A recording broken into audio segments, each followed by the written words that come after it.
வணக்கம். லீ நியூஸ் செய்திகளுக்காக சித்ரா. விரிவான செய்திகளை தற்போது பார்க்கலாம். விஜய், த்ரிஷா அவர்கள் ஒன்றாக திருமணத்திற்கு சென்றது என்பது அவர்களுடைய சொந்த விஷயம். அதில் தலையிடுவது நல்லதல்ல என்று மதுரையில் பிக்பாஸ் வின்னர் திவ்யா கணேஷ் அவர்கள் தெரிவித்துள்ளார். மதுரை கோச்சடை அருகே தனியார் மெத்தை ஷோரூம் திறப்பு விழாவில் கலந்து கொண்ட பிக்பாஸ் வின்னர் திவ்யா கணேஷ் செய்தியாளர்களை சந்தித்து பேசினார். அப்போது அவர் தெரிவித்ததாவது: மதுரை வந்தது ரொம்ப சந்தோஷம் என்றும், மூன்றாவது தலைமுறையாக இந்த தொழிலை இவர்கள் செய்து வருகிறார்கள். இந்த ஷோரூமை திறந்து வைத்துள்ளேன் என்றும், மதுரை என்னுடைய இரண்டாவது வீடு, எனக்கு ஃபேவரட்டான பிளேஸ் என்றும், இங்குள்ள மக்கள் ரொம்ப பாசம் காட்டுவார்கள் என்றும் அவர் தெரிவித்தார். வடம் படத்தை ரசிகர்களோடு காண்பதற்காக காளையோடு வந்த நடிகர் விமல் மற்றும் திரைப்பட குழுவினர். சைக்கிள் போன்ற பரிசுக்காக மட்டுமல்ல, தமிழன் என்கின்ற அந்த ஒற்றை அடையாளத்திற்காக களத்தில் மாடுபிடி வீரர்களுடைய செயல் ஆச்சரியப்பட வைக்கிறது. அவர்களுக்கு எனது வாழ்த்துக்கள் என்றும், மாடுபிடி வீரர்களுக்கான அரசு வேலை உள்ளிட்ட கோரிக்கைகள் நியாயமானது. மதுரையில் வடம் திரைப்படத்தை ரசிகர்களோடு கண்டு மகிழ்ந்த நிலையில் செய்தியாளர்களுக்கு நடிகர் விமல் அவர் பேட்டியளித்துள்ளார். மாசாணி பிக்சர்ஸ் ராஜசேகர் தயாரிப்பில் கேந்திரன் இயக்கத்தில் இமான் இசையில் விமல் நடிப்பில் உருவான வடம் திரைப்படம் தமிழகம் முழுவதும் திரையரங்குகளில் வெளியிடப்பட்டிருக்கிறது. இந்நிலையில் ரசிகர்களோடு திரைப்படத்தை காண்பதற்காக மதுரை செல்லூர் பகுதியில் இருக்கக்கூடிய கோபுரம் திரையரங்கத்திற்கு வந்த திரைப்பட குழுவினருக்கு திரையரங்கம் சார்பில் உற்சாக வரவேற்பு வழங்கப்பட்டது. படத்தில் மஞ்சு விரட்டு காளையாக நடித்த பாண்டிமுனி என்கின்ற காளையை பிடித்தவாறு ரசிகர்களோடு திரையரங்கிற்கு என்ட்ரி கொடுத்தார் நடிகர் விமல் மற்றும் படத்தில் நடித்த கதாநாயகி உள்ளிட்ட திரைப்பட குழுவினரும் வருகை தந்தனர். மேளதாளங்கள் முழங்க ரசிகர்களும் திரைப்பட குழுவினருக்கு உற்சாகமாக வரவேற்பு வழங்கிய நிலையில் கோபுரம் திரையரங்கு சார்பில் திரைப்பட குழுவினருக்கு ஷால்வை அணிவித்து மரியாதையும் செய்யப்பட்டது. அதனைத் தொடர்ந்து ரசிகர்களுடன் திரைப்படத்தை பார்த்து ரசித்தனர் திரைப்பட குழுவினர். மார்ச் 6 இன்னைக்கு வடம் திரைப்படம் ரிலீஸ் ஆயிருக்கு. மக்கள் மத்தியில நல்ல வரவேற்பு இருக்கு. ரொம்ப சந்தோஷமா இருக்கு. இன்னைக்கு நாங்க மதுரை கோபுரம் தியேட்டர்ல எல்லாரும் இங்க டீமோட படம் பார்க்க வந்திருக்கோம். மக்கள்லாம் உற்சாகமா படம் பார்த்துட்டு இருக்காங்க. அந்த படத்தை வெற்றி படமாக்கி தருமாறு கேட்டுக்கிறோம். அந்த மாடு பிடிக்கிறது தமிழரோட அந்த ஒரு வீரத்தை அடையாளமா காட்டுது. அவங்களுக்கு என்ன மிஞ்சி போனா ஒரு சைக்கிள் கிடைக்கும், இல்ல மேல சின்ன சின்ன பரிசு. அந்த பரிசுக்காக எல்லாமே தன்னோட திறமை, தன்னோட ஒரு ஆளுமையை காட்டணும், நான் ஒரு தமிழன்டா அப்படிங்கிற ஒரு இதை காட்டுறதுக்காக அவ்வளோ ரிஸ்க் எடுத்து அந்த மாடோட ஒரு வீரனா நின்று அந்த பண்ற அந்த குணம் இருக்குல்ல, அதுவே ரொம்ப ரசிக்கும்படியா இருக்குது. இந்த நேரத்துல மாடுபிடி வீரர்களுக்கும் மாடு வளர்க்குறவர்களுக்கும் என்னோட நன்றிகளையும் வாழ்த்துக்களையும் தெரிவிச்சு. சீமை கருவேல மரங்களை அகற்ற வேண்டும் என்று தொடர்ந்த வழக்கிற்காக ஆஜரான வைகோ அவர்கள் சென்னை உயர்நீதிமன்ற மதுரை கிளையில் பேட்டியளித்துள்ளார். தமிழகம் முழுவதும் இருக்கக்கூடிய சீமை கருவேல மரங்களை அகற்ற வேண்டும் என்று கடந்த 2015ஆம் ஆண்டு மதிமுக பொதுச் செயலாளர் வைகோ வழக்கு தொடர்ந்திருந்த நிலையில் வழக்கின் விசாரணைக்காக நேரில் வருகை தந்தார். நீதியரசர்கள் முன்பு நடைபெற்ற விசாரணைக்கு பிறகு செய்தியாளர்களை சந்தித்து பேசுகையில், இந்த வழக்கில் சில உத்தரவுகளை பிறப்பிக்க உள்ளோம். எனக்கு ஒரு வழக்கு உத்தரவிற்காக ஒத்திவைக்கப்பட்டது. சீமை கருவேல மரங்களால் விவசாயம் பாதிக்கப்பட்டு வருகிறது. ஆனால் நாட்டு கருவேல மரம் விவசாயத்திற்கு பயன்பட்டு வருகிறது. சீமை கருவேல மரம் குறித்த ஆபத்துக்களை என் ஊரிலிருந்து தொடங்கி 9 மாவட்டங்களில் விழிப்புணர்வு பிரச்சாரம் மேற்கொண்டேன் என்றும் தெரிவித்தார். கேரளாவில் இந்த மரம் முளைப்பது போல் தெரிந்தாலும் தூரோடு அகற்றி விடுகிறார்கள். ஆனால் தமிழகம் முழுவதும் இந்த மரம் படர்ந்து கிடக்கிறது. சீமை கருவேல மரங்களை அகற்ற போர்க்கால நடவடிக்கையில் அரசு நடவடிக்கை எடுக்க வேண்டும் என்றும் அவர் தெரிவித்தார். இந்த வேலிக்கருவேல் என்கின்ற இந்த பயிர்களை நாசமாக்கி, விவசாயத்தை நாசமாக்கி, சுற்றுச்சூழலை நச்சுமயமாக்கி கொண்டிருக்கக்கூடிய இந்த தீங்கான இந்த வேலிக்கருவேலை அகற்றுவதற்கு ஒரு வழி பிறக்கும். நீதியரசர்கள் கொடுக்கின்ற அந்த உத்தரவுகளை கமிட்டி அமைத்தார்களே தவிர அரசில் எந்த வேலையும் நடக்கவில்லை. யாரும் அதை பற்றி அக்கறை எடுத்துக் கொள்ளவில்லை. இனிமேல் அப்படி இல்லாத வகையில் நீதிமன்றம் கொடுக்க போகிற அவர்கள் அறிவுரைகள், அவர்களுடைய டைரக்ஷன்ஸ் அரசு பின்பற்றி செயல்படுத்தும். அனைவரும் தங்களை ஈடுபடுத்திக் கொள்ள வேண்டும். பொதுமக்கள், விவசாயிகள், அனைத்து தரப்பினரும் இதிலே தங்களை ஈடுபடுத்திக் கொண்டால்தான் அதை பூட்டோடு பிடுங்கினாடி போட்டு அறுவாலை வச்சு வெட்டி போட்ட உடனே பழையபடி 1 மாசத்துக்குள்ள அது வளர்ந்துடும். அதில் ஈடுபட வேண்டும் என்பதையும் நான் உங்கள் மூலமாக நீதிமன்றம் எதை தெரிவித்ததோ அது விதமா அதன் அடிப்படையிலான கருத்தை உங்கள் மூலமாக நாட்டு மக்களுக்கு, குறிப்பாக விவசாயிகளுக்கு, அதிகாரிகளுக்கு, மாணவர்களுக்கு நான் உங்கள் மூலமாக இந்த வேண்டுகோளை விடுக்கின்றேன். நடிகர் விமல் அவர்கள் நடித்துள்ள வடம் திரைப்படம் இன்று தமிழகம் முழுவதும் ரிலீஸ் செய்யப்பட்டது. வெற்றி விநாயகா பிக்சர்ஸ், பிரபு மற்றும் மாசாணியம்மன் பிக்சர்ஸ் நிறுவனத்தின் தயாரிப்பாளர் ராஜசேகர், இணை தயாரிப்பாளர் சங்கர் தயாரிப்பில் கேந்திரன் இயக்கத்தில் இமான் இசையில் கதாநாயகனாக விமல், கதாநாயகியாக சன்சிகா ஸ்ரீ மற்றும் நட்டி என்ற நடராஜ் ஆகிய நடிகர்கள் நடித்த தென் மாவட்டங்களின் பாரம்பரிய வடமாடு மஞ்சுவிருட்டு காளையை மையப்படுத்தி பொள்ளாச்சி, கோவை, உடுமலை போன்ற பகுதியில் எடுக்கப்பட்ட வடம் திரைப்படம் தமிழகம் முழுவதும் 400க்கும் மேற்பட்ட திரையரங்குகளில் திரையிடப்பட்டுள்ளது. இதன் ஒரு பகுதியாக பொள்ளாச்சியில் சக்தி சினிமாஸ் திரையரங்கத்தில் திரையிடப்பட்ட வடம் திரைப்படத்தை சினிமா ரசிகர்களுடன் வெற்றி விநாயகா பிலிம்ஸ் தயாரிப்பாளர் பிரபு உள்ளிட்டோர் திரைப்படத்தை பார்த்தனர். இந்த வடம் படம் அப்படிங்கிறது வந்து பார்த்துட்டிங்கன்னா வடமாடு ஜல்லிக்கட்டை பேஸ் பண்ணது. வடமாடு மஞ்சு விரட்டு அப்படிங்கிறது நம்மளில் கொங்கு சமுதாயத்தில் இருக்கிற நிறைய பேருக்கு தெரியாத ஒரு விஷயம். நார்மலாக ஜல்லிக்கட்டுங்கிற ஒரு விஷயம் மட்டும்தான் தெரியும், வாடி வாசலில் காலையை அவுத்து விடுறது. வடமஞ்சு விரட்டை பற்றி நம்ம சமுதாயத்தில் இருக்கிற யாருக்குமே அதிகமாக தெரியல. தெற்கு மாவட்டங்களில் இருக்கிறவங்களுக்கு மட்டும்தான் தெரிஞ்சிருக்கே தவிர நம்ம கொங்கு சமுதாயத்தில் இருக்கிறவங்களுக்கு அதிகமாக தெரியல. இன்னமும் வந்து இது வந்து ஒரு பாரம்பரியமான ஒரு விளையாட்டு. இதை வந்து எல்லாருக்கிட்டையும் நம்ம பாரம்பரியமான ஒரு விளையாட்டை நம்ம மக்கள் அனைவரிடம் கொண்டு போய் சேர்த்தணும் அப்படிங்கிற ஒரு நோக்கத்தோட நாங்கள் இந்த படத்தை வந்து எடுத்திருக்கோம். திரைப்படம் ஆரம்பம் முதல் கடைசி வரை இமான் இசையில் காதல், சண்டை, சென்டிமெண்ட், பாடல் காட்சிகள் மற்றும் காளைகள் வரும் காட்சிகள் அனைத்தும் கிராமிய பகுதிகள் நிறைந்து காணப்படுவதால் ரசிகர்களிடையே வடம் திரைப்படம் நல்ல வரவேற்பு இருப்பதாக தயாரிப்பாளர் பிரபு செய்தியாளர்களிடம் தெரிவித்தார். கோவையில் பிரபல மீன் கடையில் கையாடல் செய்த மணிப்பூர் பணியாளரின் சிசிடிவி காட்சிகள் தற்போது வெளியாகி பரபரப்பினை ஏற்படுத்தியுள்ளது. கோவை 100 அடியைச் சேர்ந்த பிரபல மீன் கடை கடந்த 40 வருடங்களாக இயங்கி வருகிறது. இந்த கடையில் வட மாநிலத்தைச் சேர்ந்த நபர்கள் வேலை செய்து வருகிறார்கள். இந்த மீன் கடையில் கடல் மீன்கள் மற்றும் டாமின் அதிக அளவில் விற்பனையாகின்ற பணத்தை உரிமையாளர் டேபிளில் வைத்திருந்தார். இதை நோட்டமிட்ட மணிப்பூரைச் சேர்ந்த கககாய் என்ற நபர் பல லட்சம் மதிப்புள்ள பணத்தை திருடியுள்ளார். இதனை சிசிடிவி மூலம் கண்டுபிடித்த உரிமையாளர் காட்டூர் காவல் நிலையத்தில் புகார் தெரிவித்தார். இதனைத் தொடர்ந்து காவல்துறையினர் விசாரணை மேற்கொண்டு வருகின்றனர்.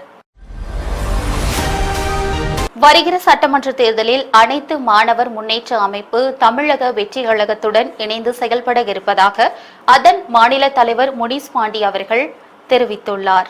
மதுரை செல்லூர் பகுதியில் அனைத்து மாணவர் முன்னேற்ற அமைப்பின் மாநில தலைவர் முனிஸ் பாண்டி அவர்கள் செய்தியாளர்களை சந்தித்தார். அப்போது அவர் கூறும்போது, வருகிற சட்டமன்ற தேர்தலில் அனைத்து மாணவர் முன்னேற்ற அமைப்பு தமிழக வெற்றி கழகத்துடன் இணைந்து பணியாற்ற உள்ளோம் என்றும், எங்கள் அமைப்பில் தமிழகம் முழுவதும் 60,000க்கும் மேற்பட்ட மாணவர்கள் செயல்படுகிறார்கள் என்றும், தமிழக மக்களுக்கு தேவையான பல போராட்டங்களை எங்கள் மாணவர் அமைப்பு முன்னின்று போராடி உள்ளது. கடந்த காலங்களில் தமிழக மக்கள் விரும்பும் ஒரே தலைவராக விஜய் உள்ளார் என்றும், விஜய் அவர்கள் முன்னெடுக்கும் அரசியல் தமிழக மக்களுக்கான அரசியல் என்றும், மாணவர்களுக்கான அரசியல் ஆகையால் நாங்கள் அவரோடு இணைந்து பயணிக்க உள்ளோம் என்றும் தெரிவித்தார். வருகின்ற தேர்தலில் 234 தொகுதிகளிலும் தமிழக வெற்றிக்கழக வேட்பாளர்களை ஆதரித்து அனைத்து மாணவர் முன்னேற்ற அமைப்பு நிர்வாகிகள் களத்தில் இறங்கி வேலை செய்வார்கள் என்றும் அவர் தெரிவித்தார். T20 உலகக்கோப்பை இறுதிப் போட்டியில் இந்தியா வெற்றி பெற வேண்டும் என்று மதுரையில் சிறப்பு பிரார்த்தனை நடைபெற்றது. 8ஆம் தேதி இந்தியா நியூசிலாந்து இடையே T20 உலகக்கோப்பை இறுதிப் போட்டி நடைபெறுகிறது. இதில் இந்தியா அணி வெற்றி பெற வேண்டி மதுரை SS காலனி பகுதியில் உள்ள ஸ்ரீ மகா பெரியவா கோவிலில் அனுஷத்தின் அனுகிரகம் சார்பில் சிறப்பு பிரார்த்தனை நடைபெற்றது. முன்னதாக மகா பெரியவர் விக்கிரகம் மற்றும் வெள்ளி பாதுகைக்கு மஞ்சள் பொடி, பஞ்சகாவியம், பால், பஞ்சாமிர்தம், தேன், நெய், இளநீர், திருநீரு, சந்தனம் உள்ளிட்ட பல்வேறு அபிஷேகங்கள் நடைபெற்றது. அதனைத் தொடர்ந்து சிறப்பு அலங்காரமும் செய்யப்பட்டு தீபாராதனை நடைபெற்றது. இந்நிகழ்ச்சியில் கோவிலுக்கு வந்த பக்தர்கள் இந்திய கிரிக்கெட் அணியின் வீரர்கள் உள்ளடக்கிய பிளெக்ஸ் போர்டை வைத்து T20 உலகக்கோப்பை இறுதிப் போட்டியில் இந்திய அணி பெற வேண்டிய சிறப்பு பிரார்த்தனையும் செய்தனர். T20 உலகக்கோப்பை இறுதிப் போட்டியில் இந்திய அணி வெற்றி பெற வேண்டி சிறப்பு பிரார்த்தனையும் செய்தனர். தொடர்ந்து கையில் தீபம் ஏற்றி ஆல் தி பெஸ்ட் இந்தியா என்றும் கோஷங்களை எழுப்பினர். All the best India! All the best India! All the best India! நாளை நடைபெற இருக்கிற நியூசிலாந்திற்கு எதிரான T20 உலக கோப்பை கிரிக்கெட் போட்டியிலே இந்திய அணி 250க்கும் மேற்பட்ட ரன்களை எடுத்து எப்படி ஒரு இங்கிலாந்திற்கு ஒரு சவாலாக விளங்கினார்களோ அதுபோல ஒரு மிகப்பெரிய அணியாக உலக அளவிலே இன்றைக்கு இந்திய அணி இருந்து நாளைக்கு நடைபெற இருக்கிற T20 உலக போட்டியிலே இந்தியா வெற்றி பெறும் என்கிற நம்பிக்கை எல்லோருக்கும் இருக்கிறது. அதற்காக மதுரை அனுஷத்தின் அனுகிரகம் அமைப்பு சார்பிலே மதுரை SS காலனியில் அமைந்திருக்கிற காஞ்சி ஸ்ரீ மகா பெரியவர் கோவிலிலே வைத்து பெண்கள் தீபமேற்றி அனைவரும் ஆல் தி பெஸ்ட் இந்தியா என்கிற கோஷத்தோடு ஒரு மிகப்பெரிய இந்தியா வெற்றி பெற வேண்டும் என்பதற்காக பிரார்த்தனை செய்து கொண்டோம். கண்டிப்பாக நாம் செய்கிற பிரார்த்தனை கண்டிப்பாக பலிக்கும் என்கிற நம்பிக்கை எங்களுக்கு நிறைய இருக்கிறது. ஏனென்றால் நம்பிக்கை தானே வாழ்க்கை. அதனாலே அனைவரும் இணைந்து காஞ்சி மகா பெரியவர், காமாட்சி, ஐயப்பன், அதே போல ராதாகிருஷ்ணன், முருகன், மீனாட்சி உட்பட அனைத்து தெய்வங்கள் முன்னிலையிலே, ராமர் பட்டாபிஷேகம் உட்பட அனைத்து தெய்வங்கள் முன்னிலையிலே இன்னைக்கு அனைவருமாக இணைந்து இன்னைக்கு ஒரு மிகப்பெரிய பிரார்த்தனை செய்து கொண்டோம். கண்டிப்பாக இன்றைக்கு இந்தியா வெற்றி பெறும் என்கிற நம்பிக்கை இருக்கிறது என்பதை தெரிவித்துக் கொண்டு, நெல்லை பாலு, நிறுவனர், அனுஷத்தின் அனுகிரகம், மதுரை, நாங்கள் அனைவரும் இணைந்து மீண்டும் ஒருமுறை all the best India! All the best India! All the best India! India. All the best!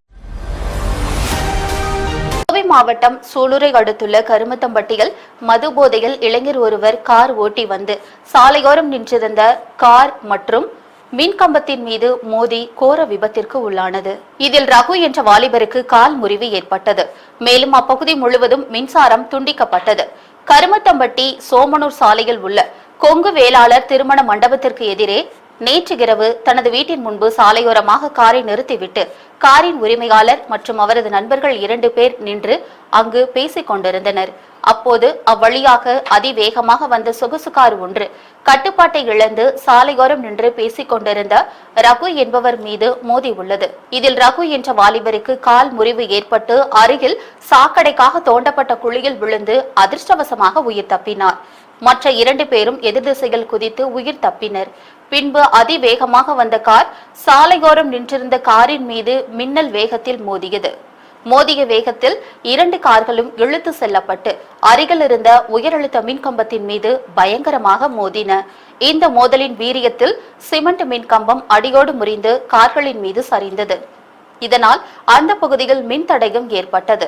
இந்த விபத்தில் காரை ஓட்டி வந்த பிரபாகரன் மற்றும் அவருடன் காரில் பயணம் செய்த ஒரு பெண் மற்றும் ஒரு பெண் குழந்தை அதிர்ஷ்டவசமாக உயிர் தப்பினர். இதனால் அந்த பகுதி முழுவதும் மின் தடை ஏற்பட்டது. இந்த சூழலில் அதிர்ஷ்டவசமாக பெரும் அசம்பாவிதம் தவிர்க்கப்பட்டது. கோவையில் அமைந்துள்ள வெள்ளியங்கிரி மலைக்கு சென்ற பக்தர் ஒருவர் முதலாவது மலையில் மூச்சு திணறி உயிரிழந்த சம்பவம் பக்தர்கள் மத்தியில் அதிர்ச்சியையும் சோகத்தையும் ஏற்படுத்தியுள்ளது. வெள்ளியங்கிரி மலையேற்றத்திற்கு வனத்துறை கடந்த பிப்ரவரி 1ஆம் தேதி முதல் அனுமதி வழங்கியுள்ள நிலையில் தினம்தோறும் ஏராளமான பக்தர்கள் மலையேற்றத்தில் ஈடுபட்டு வருகின்றனர். இதனிடையே கடந்த சில நாட்களுக்கு முன்பு நண்பர்களுடன் வெள்ளியங்கிரி மலை சென்ற பக்தர் ஒருவர் திருநீர்மலை அருகே மூச்சு திணறல் ஏற்பட்டு உயிரிழந்தார். இந்த நிலையில் மீண்டும் ஒரு பக்தர் உயிரிழந்த சம்பவம் அதிர்ச்சியை ஏற்படுத்தியுள்ளது. திருப்பூர் மாவட்டம் பல்லடத்தைச் சேர்ந்த செந்தில்குமார் என்பவர் வெள்ளியங்கிரி மலை ஏறியுள்ளார். அப்போது முதல் மலையிலேயே அவருக்கு மூச்சு திணறல் ஏற்பட்டு மயங்கியதாக கூறப்படுகிறது. இதுகுறித்து தகவல் அறிந்த வனத்துறையினர் மற்றும் ஜோலி தூக்கும் சுமை பணியாளர்கள் சம்பவ இடத்திற்கு சென்று சுய நினைவின்றி இருக்கும் நபரை மீட்டு டோலி மூலம் எடுத்துக்கொண்டு பூண்டி அடிவாரம் நோக்கி வந்தனர். அவரை பரிசோதித்த மருத்துவர்கள் செந்தில்குமார் வரும் வழியிலேயே உயிரிழந்து விட்டதாகவும் தெரிவித்தனர். தொடர்ந்து அவரது உடலை மீட்ட போலீசார் உடல்கூறு ஆய்விற்காக அரசு மருத்துவமனைக்கு அனுப்பினர். வெள்ளியங்கிரி மலை ஏறும் பக்தர்கள் தொடர்ச்சியாக மூச்சு திணறல் ஏற்பட்டு பலியாகும் சம்பவங்கள் பக்தர்கள் மத்தியில் தற்போது பீதியை ஏற்படுத்தியுள்ளது. கோவையில் உள்ள சின்ன தடாகத்தில் ஸ்ரீ ஐஸ்வர்யா மருத்துவமனையின் புதிய கட்டிட திறப்பு விழா நடைபெற்றது. இதனை டாக்டர் ஜி பக்தவச்சலம் அவர்கள் திறந்து வைத்தார். கோவை சின்ன தடாகம் பகுதியில் கடந்த 20 ஆண்டுகளாக மருத்துவ சேவையாற்றி வரும் ஸ்ரீ ஐஸ்வர்யா மருத்துவமனை நவீன வசதிகளுடன் கூடிய புதிய கட்டிட திறப்பு விழா இன்று காலை நடைபெற்றது. விழாவிற்கு கேஜி மருத்துவமனையின் தலைவர் பத்மஸ்ரீ டாக்டர் ஜி பக்தவச்சலம் தலைமை விருந்தினராக கலந்து கொண்டு புதிய மருத்துவமனை கட்டிடத்தை திறந்து வைத்து சிறப்புரை ஆற்றினார். மருத்துவமனையின் நிறுவனர் டாக்டர் டி பரமேஸ்வரன் மற்றும் நிர்வாக மற்றும் மனிதவளத்துறை தலைவர் பானுபிரியா பரமேஸ்வரன் ஆகியோர் முன்னிலை வகித்தனர். கடந்த 2 தசாப்தங்களாக இப்பகுதி மக்களுக்கு வழங்கி வரும் சேவையை இந்த புதிய நவீன கட்டிடத்தின் மூலம் இன்னும் மேம்பட்ட தொழில்நுட்பத்துடன் தொடர உள்ளதாக அவர்கள் தெரிவித்தனர். விழாவில் கௌரவ விருந்தினர்களாக IMA தலைவர் தேர்வு டாக்டர் AK ரவிக்குமார், IMA அரசு மற்றும் கார்ப்பரேட் விவகாரங்கள் இயக்குனர் doctor S Karthik Prabhu, ESI மருத்துவக் கல்லூரி முன்னாள் பேராசிரியர் doctor N Tamilselvan, IMA Kovai தலைவர் doctor P Koshalram, IMA Kovai தலைவர் தேர்வு doctor R Sri Ramalingam, IMA நிதி செயலாளர் டாக்டர் R பாலமுருகன், தலைமை கட்டிட கலைஞர் S கண்ணன் மற்றும் சின்ன தடாகம் பகுதி உள்ளாட்சி பிரதிநிதிகள், பல்வேறு சங்கங்களின் நிர்வாகிகள், ஊர் பொதுமக்கள் என்று திரளானோர் கலந்து கொண்டனர். அனைவருக்கும் வணக்கம். என் பெயர் டாக்டர் பரமேஸ்வரன், பொதுநலம் மற்றும் சர்க்கரை நோய் மருத்துவர். பார்த்திங்கன்னா 20 ஆண்டுகளுக்கு மேலே நான் சின்ன தடாகம் வில்லேஜில் வந்து ப்ராக்டிஸ் பண்ணிகிட்ருக்கிறேன். நிறையா முகாம்கள்லாம் பண்ணி ஆரம்பித்து 20 ஆண்டுகளாக இது ஒரு சேவையாகவே கொண்டு போய் சின்ன தடாகத்தில் இருந்து இந்த முகாம்கள்லாம் போட்டு அந்த நோயாளிகள்லாம் கண்டுபிடிச்சி இல்லாதப்பட்டவங்களுக்கு இலவச மருந்துகளும் கொடுத்து இந்த சேவையை தொடர்ந்து செஞ்சிட்ருக்கேன். இன்றைக்கி பார்த்திங்கன்னா இந்த 20 ஆண்டுகள் நிறைவடைந்து 21ஆம் ஆண்டில் நாங்கள் அடியெடுத்து வைக்கிறோம். அப்போ வந்து பார்த்திங்கன்னா எங்களுடைய பழைய மருத்துவமனையை இடிச்சிட்டு புது மருத்துவமனை கட்டிடம் இன்றைக்கி திறப்பு விழா. இந்த திறப்பு விழாவுக்கு வந்து பத்மஸ்ரீ டாக்டர் ஜி பக்தவச்சலம் ஐயா தான் இன்றைக்கி வந்து இந்த புதிய கட்டிடத்தை திறந்து வைத்தார். அவர்களோட எங்களுடைய சிறப்பு விருந்தினர்கள் doctor AK Ravikumar, doctor Karthik Prabhu, doctor Koshalram, இந்திய மருத்துவ சங்கம் தற்போது தலைவர் டாக்டர் பாலமுருகன், டாக்டர் ஸ்ரீராமலிங்கம், இந்த மாதிரி பல்வேறு மருத்துவர்கள் வந்து இன்றைக்கி கலந்துட்டு இன்றைக்கி வந்து எங்களை வந்து கௌரவிச்சாங்க. இவங்கெல்லாம் வந்ததே எங்களுக்கு ஒரு மிகப்பெரிய ஒரு சந்தோஷம். திருச்சியில் மாநிலங்களவை உறுப்பினர் பதவிக்கு மனு தாக்கல் செய்த கிறிஸ்டோபர் திலக் பேட்டி அளித்துள்ளார். அவர் என்ன பேசியுள்ளார் என்பதை தற்போது பார்க்கலாம். மாநிலங்களவை உறுப்பினர் தேர்வில் தமிழகத்தில் 6 இடங்கள் தற்போது காலியாகியுள்ளது. இதற்கான மனு தாக்கலும் முடிவுற்றது. திமுக சார்பில் 4 இடங்கள் இருந்த நிலையில் 2 இடங்கள் திமுக சார்பில் திருச்சியின் சிவாவும், பேராசிரியர் கான்ஸ்டன்டைன் ரவீந்திரன், தேமுதிக சார்பில் சுதீஷ், காங்கிரஸ் கட்சி சார்பில் திருச்சியை சேர்ந்த கிறிஸ்டோபர் திலக் ஆகியோர் மனு தாக்கல் செய்தனர். காங்கிரஸ் சார்பில் மனு தாக்கல் செய்த கிறிஸ்டோபர் திலக் சென்னையிலிருந்து விமானம் மூலம் திருச்சி விமான நிலையத்திற்கு வருகை தந்தார். அவர் செய்தியாளர்களுக்கு அளித்த பேட்டியில், கடந்த 8 வருட காலமாக காங்கிரஸ் கட்சியில் பணிபுரிந்த எனக்கு இந்த வாய்ப்பு கிடைத்துள்ளது. இந்த பெருமை எனக்கு மட்டுமல்ல, என்னுடன் இருக்கும் ஒவ்வொரு காங்கிரசாருக்கும் பெருமையான விஷயமாகும். தொண்டனுக்கு மாபெரும் வெற்றி. மணிப்பூர், சிக்கிமில் பணியாற்றியது அது காங்கிரஸ் கட்சியின் கட்டமைப்பு பொறுப்பு. தற்பொழுது பணியாற்ற இருப்பது ஒரு கான்ஸ்டிடியூஷனல் போஸ்ட். இதற்காக மாநிலங்களவையில் பேசக்கூடிய ஒரு பணி. தமிழகத்தில் பிரச்சனைகளை எடுத்துரைக்க வகையில் கிடைத்த வாய்ப்பு. நல்லபடியாக இதனை நான் பயன்படுத்துவேன் என்றும் அவர் தெரிவித்தார். மக்கள் எல்லாத்திட்டையும் நான் கலந்து ஆலோசித்து பேசணும். இருக்கிற பிரச்சனைகளை திருப்பி உரத்த குரலில் மேலே பிரதிபலிக்கணும். இதுதான் என்னுடைய முக்கியமான நோக்கம். ஏற்கனவே பேப்பரில் நீங்கள் பார்த்தபடி ஏற்கனவே 4 MP இருக்காங்க, 5 MP இருக்காங்கன்ற நிறைய நியூஸ் வந்துட்டுருக்கு. ஸோ அவங்களோடையும் சேர்ந்து திருச்சியை வந்து அடுத்த லெவல் ஒரு சிட்டியாக கொண்டு போவதற்கு கண்டிப்பாக ஒரு முயற்சிகள் எடுக்கணும். கோவை ஸ்ரீ ராமகிருஷ்ணா பொறியியல் கல்லூரியில் ப்ராஜெக்ட் எக்ஸ்போ 2026 எனும் தொழில்நுட்ப கண்காட்சி நடைபெற்றது. கோவை துடியலூர் அருகே வட்டமலைப்பாளையத்தில் உள்ள ஸ்ரீ ராமகிருஷ்ணா பாலிடெக்னிக் கல்லூரியில் ப்ராஜெக்ட் எக்ஸ்போ 2026 என்ற தொழில்நுட்ப கண்காட்சி நடைபெற்றது. இக்கண்காட்சியில் கல்லூரியின் பல்வேறு துறைகளைச் சேர்ந்த மாணவ மாணவிகள் தங்களது படைப்புகளை காட்சிக்கு வைத்திருந்தனர். இதில் ஒவ்வொரு துறையிலும் சிறந்த 3 படைப்புகளுக்கு பரிசுத் தொகை மற்றும் சான்றிதழ்கள் வழங்கப்பட்டன. கோவை துடியலூர் அருகே வட்டமலைப்பாளையத்தில் உள்ள ஸ்ரீ ராமகிருஷ்ணா பாலிடெக்னிக் கல்லூரியில் ப்ராஜெக்ட் எக்ஸ்போ 2026 என்ற தொழில்நுட்ப கண்காட்சி கல்லூரி வளாகத்தில் நடைபெற்றது. மாணவர்களின் புதிய தொழில்நுட்ப கண்டுபிடிப்புகளை ஊக்குவிக்கும் வகையில் ஆண்டுதோறும் ப்ராஜெக்ட் எக்ஸ்போ கண்காட்சி நடைபெற்று வருகிறது. இக்கண்காட்சியில் கல்லூரியின் எலக்ட்ரிக்கல், எலக்ட்ரானிக்ஸ், ஆட்டோமொபைல், மெக்கானிக்கல், கணினி அறிவியல், ரோபோட்டிக்ஸ், சிவில் உள்ளிட்ட துறைகளைச் சேர்ந்த மாணவ மாணவிகள் தங்களது படைப்புகளை காட்சிக்கு வைத்திருந்தனர். இவ்வாண்டு நடைபெற்ற இக்கண்காட்சி நிகழ்வினை கல்லூரி மாணவ மாணவிகள் பார்வையிட்டனர். தொடர்ந்து நடுவர்கள் பார்வையிட்டு சிறந்த படைப்புகளையும் தேர்வு செய்தனர். தொடர்ந்து நடைபெற்ற பரிசளிப்பு விழா நிகழ்வில் 2ஆம் ஆண்டு கம்ப்யூட்டர் நெட்வொர்க்கிங் துறை மாணவி ஜே நிகிதா அனைவரையும் வரவேற்று பேசினார். கல்லூரி முதல்வர் doctor D Gopalakrishnan project expo 2026 நிகழ்ச்சிக்கு முன்னிலை வகித்து மாணவர்களை பாராட்டி பேசினார். சிறப்பு விருந்தினராக இக்கல்லூரியின் முன்னாள் மாணவரும் ஏல் என்ஜினியரிங் சிஸ்டம் பிரைவேட் லிமிடெட் நிறுவனத்தின் supplier quality engineer L Kishore Kumar கலந்து கொண்டு இக்கண்காட்சியில் பார்வைக்கு வைக்கப்பட்டிருந்த 128 படைப்புகளை பார்வையிட்டு அவைகள் செயல்படும் முறைகள் பற்றி மாணவர்களிடையே கலந்துரையாடினார்.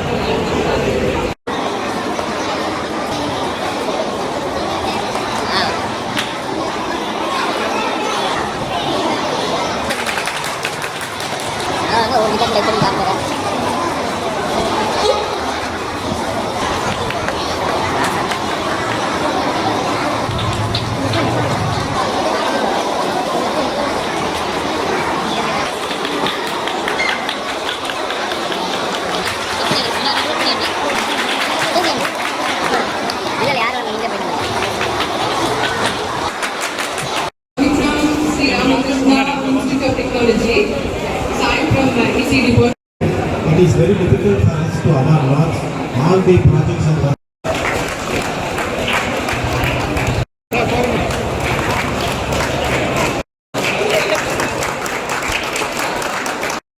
A very pleasant afternoon to everyone present here. It is my privilege to deliver. Trichy அருகே பச்சிளம் நாய்க்குட்டியை சுவற்றில் அடித்து கொன்ற பெண்ணை காவல்துறையினர் விசாரணை மேற்கொண்டு வருகின்றனர். திருச்சி மாவட்டம் கம்பரசம்பேட்டை அருகே தெருவில் சில மாதங்களே ஆன நாய்க்குட்டிகள் அங்குமிங்கும் ஓடி திரிந்து விளையாடிக் கொண்டிருந்தன. இதனை பார்த்த ஒரு பெண் அந்த நாய்க்குட்டிகளை எடுத்து சுவற்றில் அடித்து கொடூரமாக கொன்றுள்ளார். இதேபோல அந்த பெண் தனது வீட்டின் அருகே சுற்றி பசுமாடு மீதும் கம்பால் தாக்கியுள்ளார். சுடு தண்ணியையும் அதன் மேல் ஊற்றியுள்ளார். அந்த பெண் நாய்க்குட்டிகளை கொன்ற வீடியோ தற்போது சமூக வலைதளங்களில் வைரலாகி வருகிறது. இதனை பார்க்கும் பலருக்கும் நெஞ்சம் பதைக்கிறது. நாய் நன்றி உள்ள பிராணி, அதுவும் குட்டி நாய்களை இப்படியா சுவற்றில் அடித்துக் கொள்வது என்று அந்த பெண்ணை பலரும் வசைபாடி வருகின்றனர். இந்நிலையில் பீப்பிள்ஸ் ஆஃப் அனிமல் அமைப்பிலிருந்து திருச்சி மாவட்டம் ஜியபுரம் காவல் நிலையத்தில் புகார் அளித்தனர். புகாரின் அடிப்படையில் நாய்க்குட்டியை சுவற்றில் அடித்துக் கொன்ற பெண் மீனாட்சி மிஸ்ரா என்பவர் என்பது தெரியவந்தது. இவர் ஜியபுரம் பகுதியைச் சேர்ந்தவர். அவரை அழைத்து போலீசார் விசாரணை நடத்தி வருகின்றனர். அதனைத் தொடர்ந்து பீப்பிள்ஸ் ஆஃப் அனிமல் அமைப்பைச் சேர்ந்த அஜய் மற்றும் அன்பரசை செய்தியாளர்களுக்கு அளித்த பேட்டியில் பச்சிளம் நாய்க்குட்டியை அடித்து கொலை செய்த இந்த பெண் அங்கிருந்த பல நாய்க்குட்டிகளையும் ஹேரி பையில் போட்டு மரத்தில் தொங்கவிட்டுள்ளார். இவர் அப்பகுதியில் வரும் கால்நடைகளையும் தாக்குகிறார். இதுகுறித்து காவல் நிலையத்தில் புகார் அளித்தோம். ஒரே நடவடிக்கை எடுப்பதாக கூறியுள்ளனர்.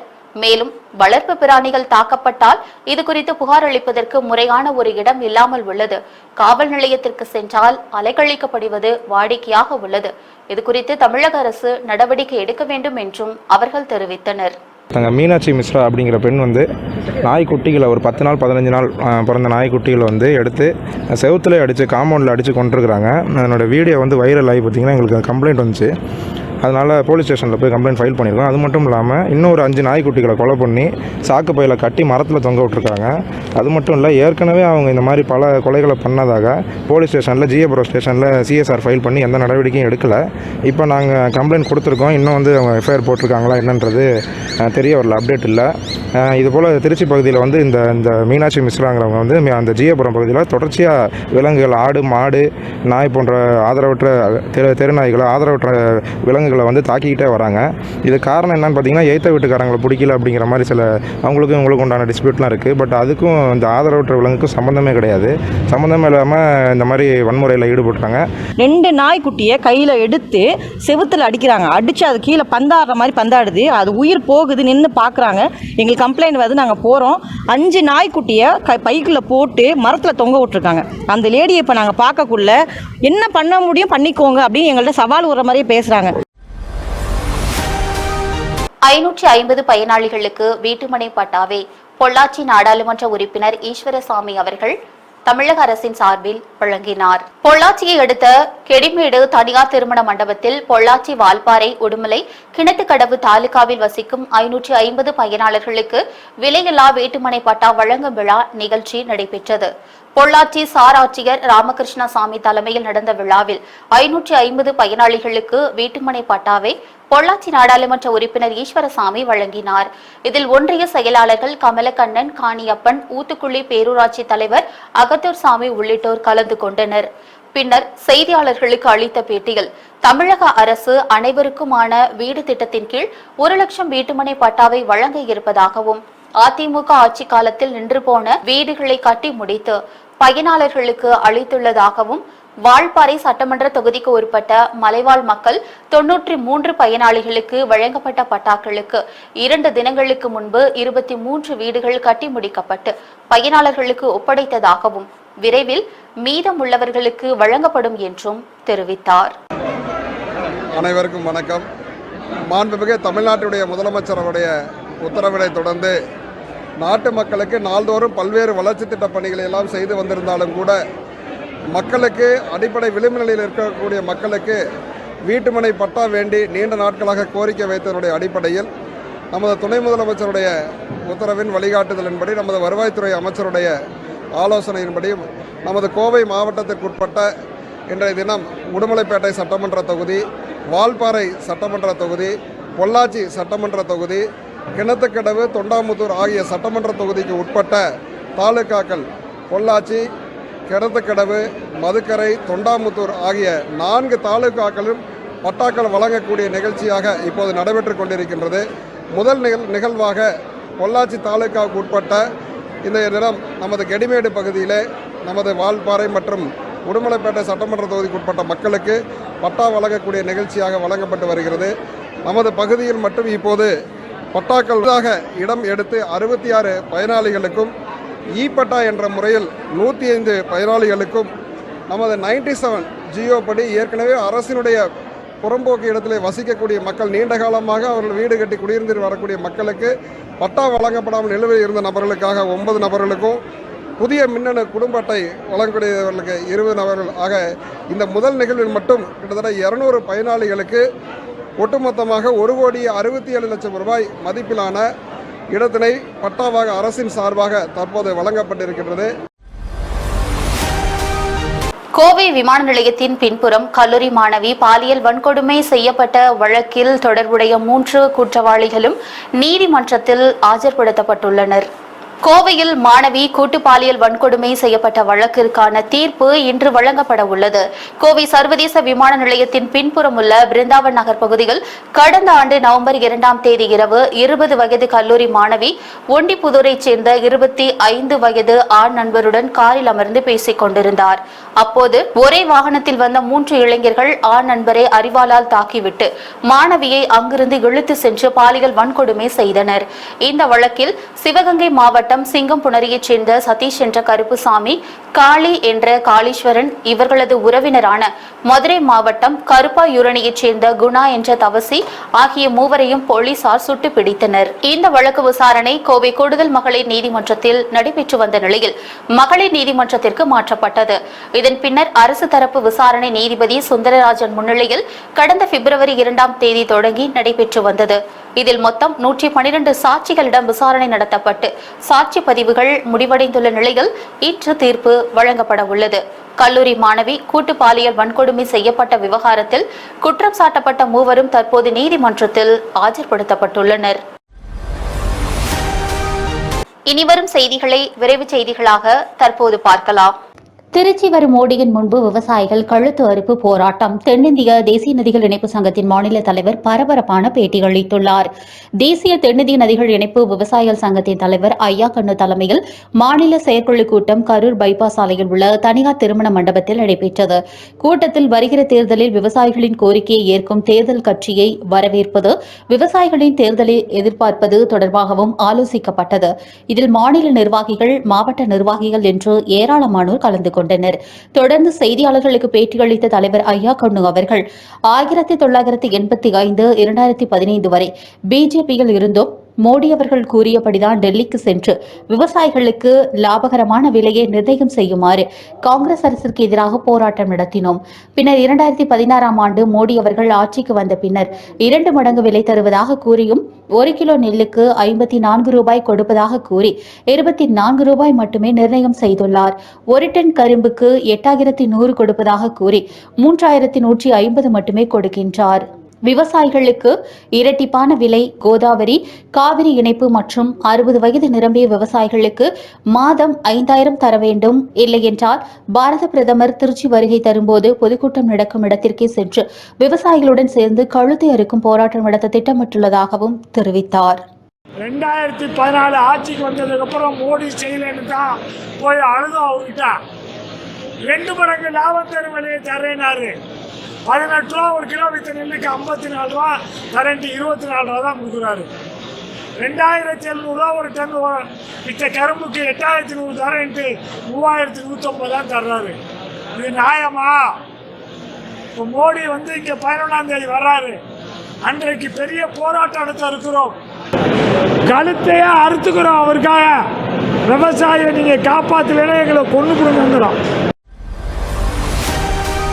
கோவையில் சினிமா பாணியில் நடந்த விபத்து. கோவையில் அதிவேகமாக வந்த இருசக்கர வாகனம் கார் மீது மோதிய விபத்தில் பைக்கை ஓட்டி வந்த இளைஞர் தூக்கி வீசப்பட்டு காரின் கூரை மீதே விழுந்து பயணம் செய்த அதிர வைக்கும் காட்சிகள் வெளியாகியுள்ளது.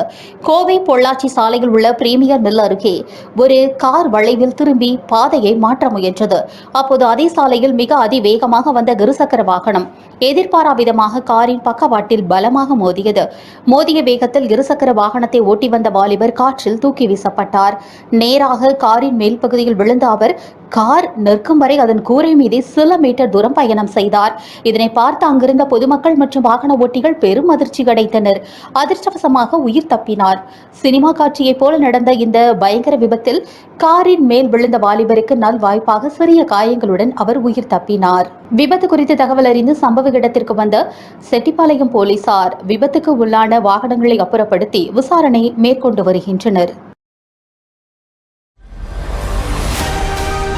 எஸ்சி எஸ்டி காலி பணியிடங்களை உடனடியாக நிரப்ப வேண்டும். எல்ஐசி, எஸ்சி எஸ்டி புத்திஸ்ட் ஊழியர்கள் மற்றும் அதிகாரிகள் நலச்சங்கத்தினர் கோரிக்கை விடுத்துள்ளனர்.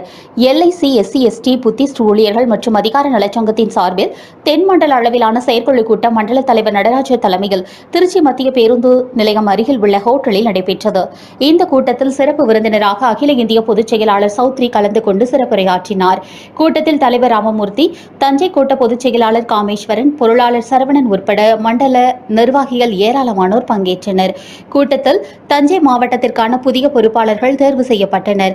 தொடர்ந்து கிளாஸ் 3 மற்றும் 4 ஆகியவற்றிற்கு உடனடியாக பணி நியமனம் செய்ய வேண்டும்.